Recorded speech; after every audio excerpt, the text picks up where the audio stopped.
एक समय की बात है, एक नगर में एक युवक रहता था। युवक का परिवार बहुत गरीब था। उसके परिवार में आए दिन किसी न किसी बात को लेकर झगड़े चलते रहते थे। वह युवक इन झगड़ों से बहुत परेशान था। जब उस युवक ने पारिवारिक झगड़े को रोकने की बहुत कोशिश की, पर झगड़े रुकने की जगह बढ़ते ही जा रहे थे, तो युवक काम की तलाश में लोगों के पास जाता तो लोग पूछते हैं कि भाई तुम कितना वेतन लोगे, तो उनसे कहता कि आप मुझे बस काम दे दीजिए। मेरे परिवार की आर्थिक स्थिति बहुत खराब है, काम की बहुत आवश्यकता है। आप बस मुझे काम पर रख लीजिए और आप जितना दोगे मैं उतना ही ले लूंगा। तो लोग उसकी मजबूरी का फायदा उठाकर उसे कम कीमत पर काम पर रख लेते, क्योंकि उसने लोगों को खुद ही मौका दे दिया। लोगों को पता था कि उसे काम की बहुत जरूरत है, वह कम पैसों में भी काम कर लेगा। और जब वह युवक अपने मित्रों के पास, अपने सगे संबंधियों के पास बैठता, तब भी वह अपनी गरीबी की बातें करता। वह अपने मित्र और सगे संबंधियों से कहता कि मैं क्या करूं, मेरा परिवार बहुत गरीब है, हमें 2 वक्त की दाल रोटी भी ठीक से नसीब नहीं होती और आए दिन परिवार में लड़ाई झगड़े होते रहते हैं। मुझे तो कुछ भी समझ में नहीं आता कि मैं करूं क्या। उसके मित्र और सगे संबंधी भी उस समय उसकी बात सुन लेते और उसके बाद में वो सभी उसका मजाक बनाते हैं और कहते, यह गरीब तो गरीब का गरीब ही रहेगा, इसका कुछ भी नहीं हो सकता और इनके परिवार में भी प्यार नहीं है। जब देखो एक दूसरे से लड़ते झगड़ते रहते हैं और यह हमारे पास बिना बात का रोना रोता रहता है और खुद कुछ करता नहीं है। जबकि वह युवक तो उनको अपना समझकर अपनी समस्या बता रहा था ताकि लोग उसकी कोई मदद कर सके। लेकिन किसी ने उसकी मदद तो की नहीं। अब युवक जहां भी जाता सभी लोग उसका तिरस्कार करते, उसे गरीब कहकर पुकारते। कोई भी व्यक्ति उसे काम की पूरी कीमत नहीं देता। वह युवक दिन भर काम करता पर उसे कुछ ही पैसे मिलते थे। कोई भी उसकी मेहनत का पूरी कमाई नहीं देता था। अगर वह उनको कुछ कहता तो वो लोग उसे कह देते, काम करना है तो कर, नहीं तो जा यहां से। अब उस युवक को तो काम की जरूरत थी, इसलिए वो काम तो करता ही था। धीरे धीरे समय के साथ उस युवक की हालत बहुत खराब हो गई थी। सभी लोग उस युवक का इस्तेमाल करने लग गए, क्योंकि सबको पता चल चुका था कि वह युवक बहुत गरीब है, उनका कुछ नहीं बिगाड़ सकता और उसे पैसों की जरूरत है। काम तो करेगा। सभी नगरवासियों उसका अपमान करते, उसे गरीब गरीब कहकर पुकारते। इन सब बातों से वह युवक बहुत परेशान हो गया। उसे समझ ही नहीं आ रहा था कि आखिर उसके साथ यह सब क्या हो रहा है। तभी उसने लोगों से बातें करते हुए सुना कि नगर में एक बौद्ध भिक्षु आए हैं। उन बौद्ध भिक्षु के पास सभी समस्याओं का हल है। वह बौद्ध भिक्षु बहुत ज्ञानी व्यक्ति है। यह सुनकर वह युवक भी उन बौद्ध भिक्षु के पास जा पहुंचा। वह युवक बौद्ध भिक्षु के पास जाकर उन्हें रोता हुआ बोला कि महाराज, सभी लोग मेरे साथ ऐसा क्यों करते हैं। तभी उस युवक की बात सुनकर बौद्ध भिक्षु ने पूछा कि क्या हुआ बालक। तभी वह युवक जोर जोर से रोने लगता है और रोते रोते अपनी सारी बात बौद्ध भिक्षु को बताता है और उनसे कहता है कि महाराज, सभी लोग मुझे गरीब गरीब कहकर पुकारते हैं, मेरा मजाक बनाते हैं और कोई भी मनुष्य मुझे अपनी मेहनत की पूरी कमाई नहीं देता है। मैं उनके खेतों में पूरे दिन काम करता हूं और वह मुझे बहुत कम पैसे देते हैं। मेरे दोस्त और मेरे मित्र भी सारे मेरा मजाक बनाते हैं।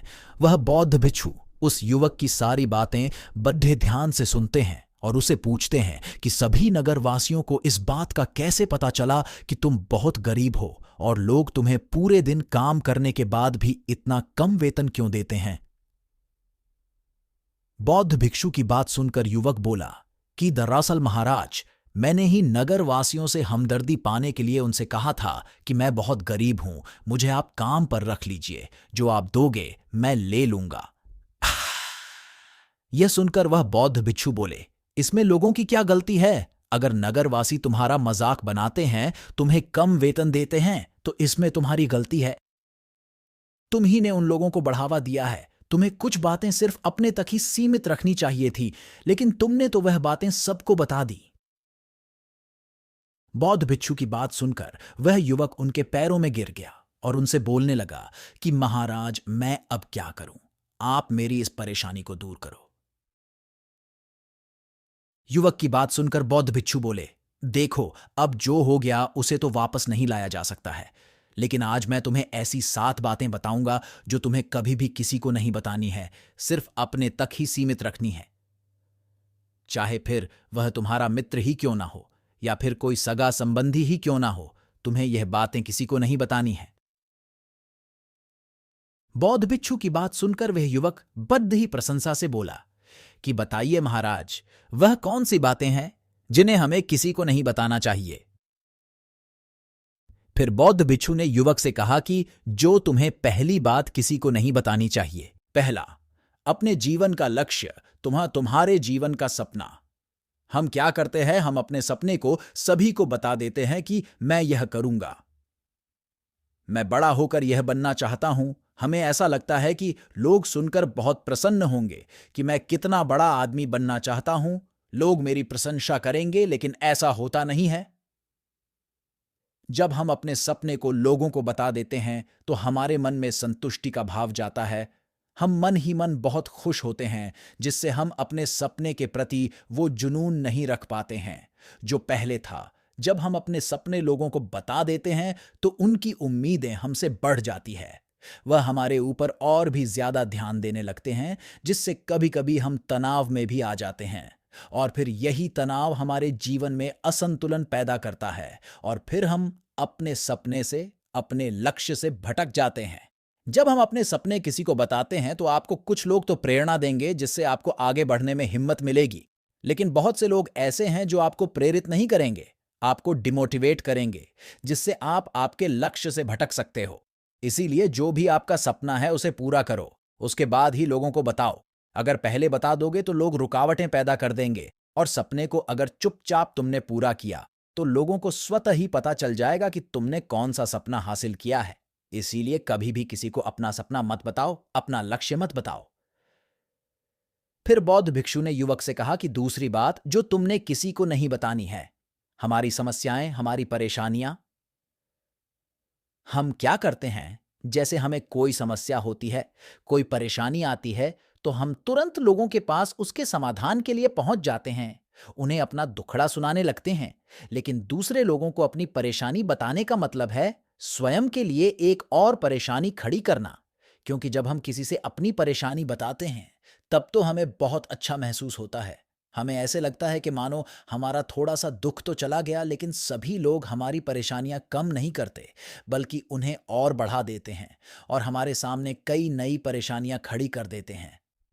हम जितने लोगों के साथ अपनी समस्याएं बताते हैं, उनमें से 70% लोग तो ऐसे होते हैं जिनको हमारी परेशानियों से कोई फर्क नहीं पड़ता, बल्कि वह तो हमारा मजाक बनाते हैं।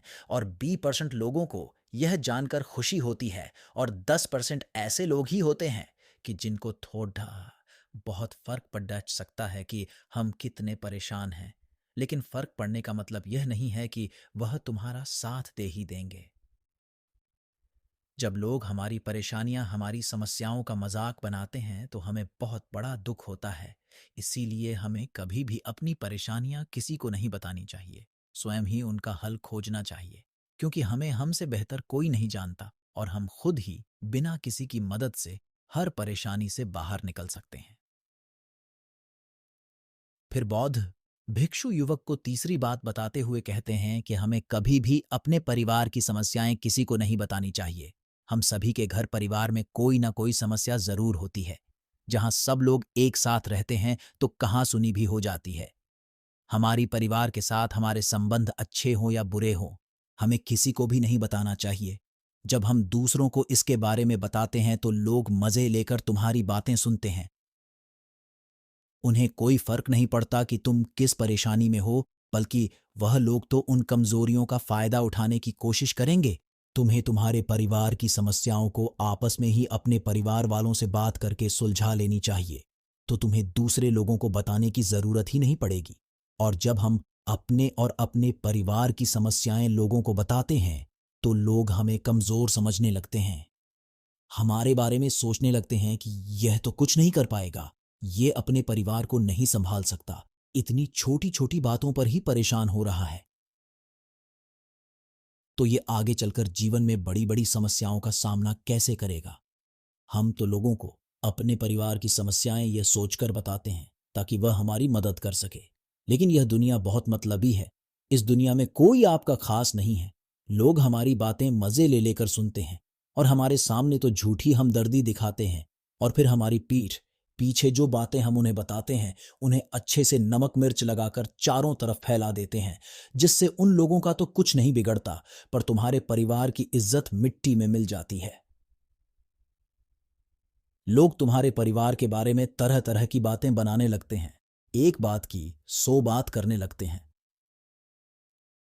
जो बात हुई नहीं उस बात को भी नमक मिर्च लगाकर बता दे हैं।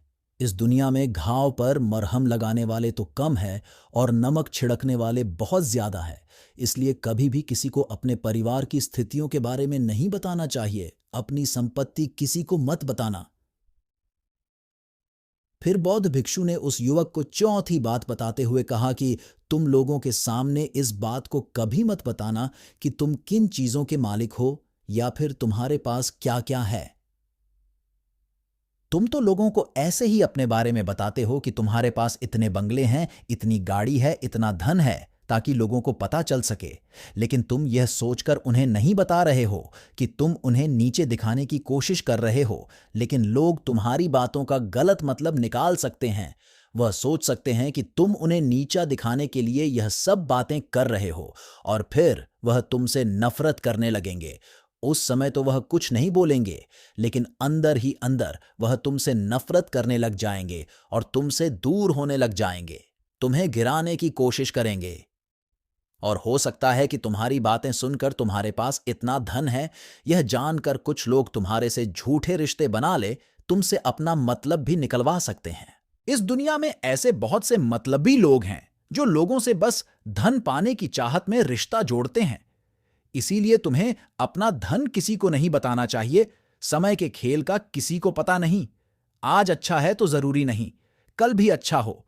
मान लो आज तुम्हारे पास खूब धन दौलत है, लेकिन अगर कभी आपके पास नहीं रहे और आप लोगों से मदद मांगोगे तो लोग आपकी मदद नहीं करेंगे, बल्कि आपको ताने मरेंगे। आपसे कहेंगे कि तुम्हारे पास तो इतना धन था, कहां गया? वह धन तुम सच बोलते थे या फिर झूठ मूठ का गुणगान करते रहते थे,